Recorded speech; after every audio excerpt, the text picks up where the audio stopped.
జలుబుకి టీకా లేదు. ఎందుకో మీకు తెలుసా? కరోనా వైరస్తో వచ్చే కోవిడ్-19 సమస్య ప్రపంచాన్ని వణికించిందని వినే ఉంటారు కదా. నిజానికి ఇంత ప్రమాదకరం కాకపోయినా మనకొచ్చే జలుబు ఇంచుమించు ఇలాంటిదే. కోవిడ్-19 వ్యాధికేమో ఏడాదిలోపే టీకా కనిపెట్టారు. కానీ జలుబుకి కారణమైన రినో వైరస్ విషయంలో మాత్రం ఆ భరోసా ఇవ్వలేకపోతున్నారు. సాధారణంగా ఓ వ్యక్తికి వైరస్ కారణంగా సమస్య వచ్చిందనుకుందాం. శాస్త్రవేత్తలు ఆ వైరస్ తీరుతెన్నుల్ని అంచనావేసి వాటిపైన దాడి చేసే టీకాని కనిపెడతారు. కానీ రినో వైరస్ జాతిలో 1 కాదు, 2 కాదు, ఏకంగా 160 రకాలుంటాయి. వాటన్నింటినీ గుర్తించి టీకామందు కనిపెట్టడం సాధ్యం కావట్లేదు.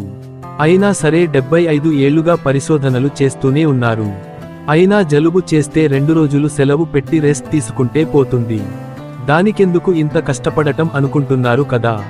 మనకు 2 రోజుల్లో తగ్గిపోయే జలుబే కానీ కొన్ని రకాల ఊపిరితిత్తుల సమస్యలు ఉన్నవాళ్లకి ప్రాణాల మీదకి తెస్తుంది.